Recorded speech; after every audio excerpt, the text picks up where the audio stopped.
На CNN опублікована стаття під назвою «США мають нові розвіддані про російський ядерний потенціал у космосі».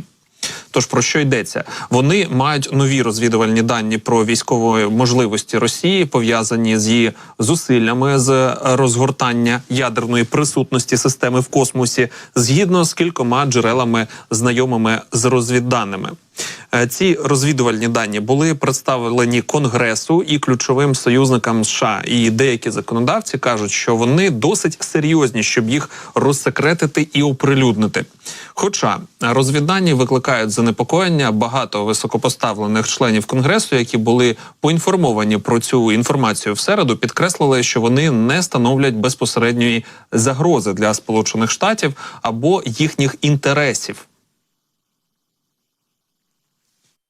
За словами 3 американських чиновників, знайомих з даними розвідки, система перебуває на стадії розробки і ще не виведена на орбіту. За словами одного з чиновників, неясно, наскільки далеко просунулася технологія. Інший американський чиновник повідомив CNN, що загроза не пов'язана зі зброєю, яка може бути використана для нападу на людей. Не відразу було зрозуміло, чи йдеться про ядерну зброю, протисупутникову зброю чи ядерну зброю. Хоча члени Конгресу применшили безпосередні загрози.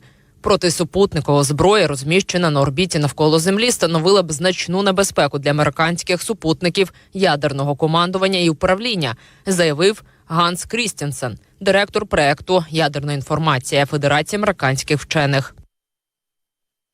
США чітко дали зрозуміти, що відреагують дуже рішуче на атаку на свої ядерні супутники командування і управління. Раніше в середу голова комітету Палати представників з питань розвідки, республіканець Майк Тернер з Огайо, викликав бурю обурення на Капітолійському пагорбі, зробивши загадкову заяву про те, що комітет володіє інформацією, яка стосується серйозної загрози національній безпеці. У листі до законодавців, в якому він запросив їх ознайомитися з розвідданими, що зберігаються в засекречених приміщеннях комітету, він заявив, що вони стосуються дестабілізуючого іноземного військового потенціалу, про який повинні знати всі політики в Конгресі. Негайно законодавці почали спускатися до підвалу Палати представників, щоб дізнатися, що це за розвіддані. Деякі з них залишились враженими. Один член Конгресу від Демократичної партії з великим досвідом у сфері національної безпеки сказав, що вони ніколи раніше не отримували такого термінового виклику з питань національної безпеки за час своєї роботи в Конгресі. І що ці розвіддані, які вони побачили, коли прибули на місце, не були достатньо терміновими, щоб виправдати биття Тернера по тривозі.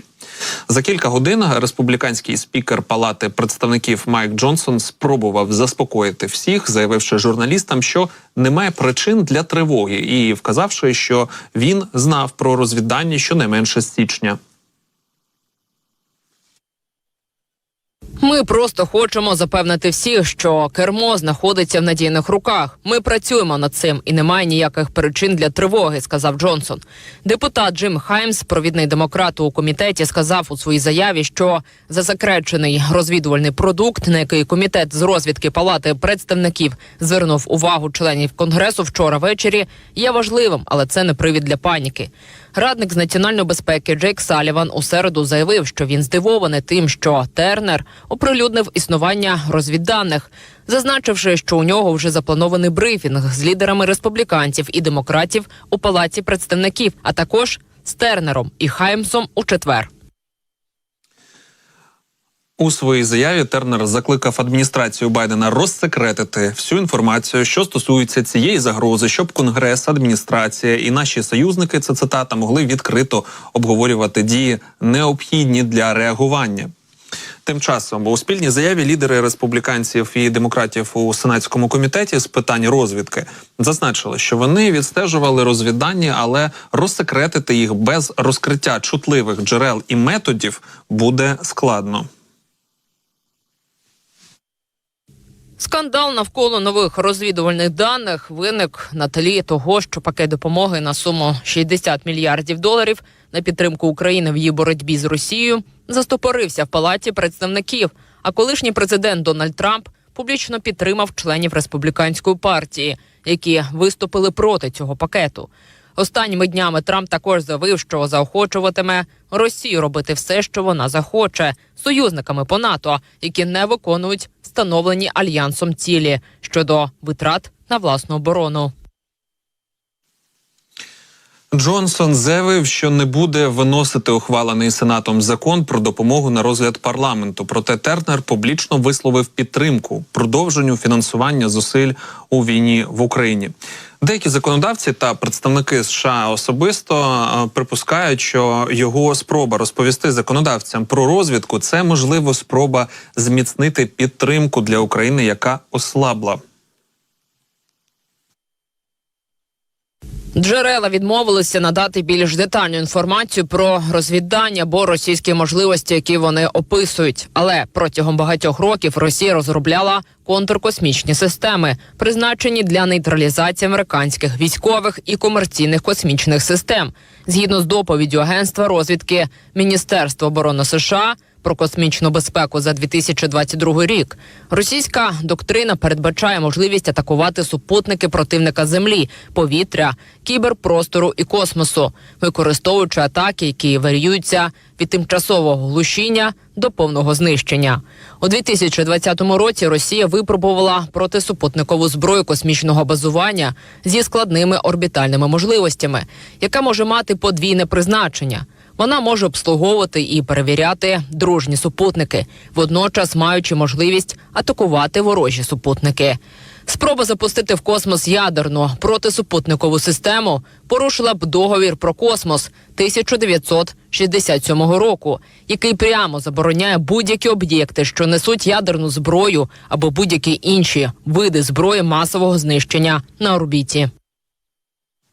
Тож ми бачимо, як росіяни піднімають ставки, і насправді ситуація ядерної ескалації, особливо в космосі, вона вже виходить в таку політику, де ми побачили, що новини стосовно ядерної загрози, вони вже обговорюються в Сполучених Штатах, і не те, що за закритими дверима, а навіть десь там внизу в якомусь підземному бункері, де вони, відповідно, обговорюють ці розвіддані, які можуть нести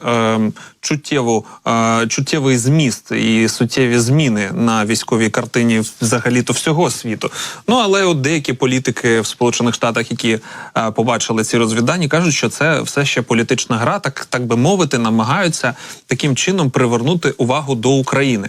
В будь-якому разі, ми точно не знаємо і не можемо точно знати, які самі дані там були, які свідчення, але навіть якщо це так, навіть якщо ці розвіддані вже були відомі певним політикам, конгресменам, то нічого поганого в цьому немає, в тому, щоб привернути увагу ще раз до України.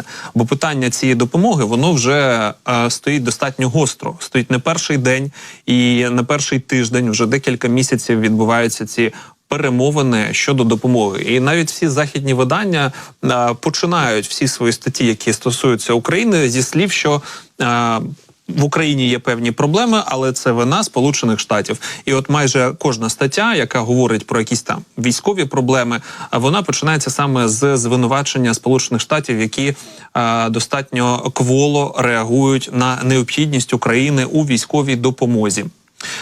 В будь-якому разі це питання буде вирішено, тому що це стратегічна геополітична визначеність самих же Сполучених Штатів. Вони цей вибір зробили, але ми бачимо, як саме внутрішня політика достатньо серйозно впливає на ті процеси, важливі процеси, які важливі в першу чергу не тільки для нас, а ще й для них. Але саме політична гра іноді відтісняє ці моменти, на жаль. В будь-якому разі ми бачимо підтримку з боку наших партнерів інших з Європейського Союзу. Це також плюс. Ну і ситуація насправді розвивається.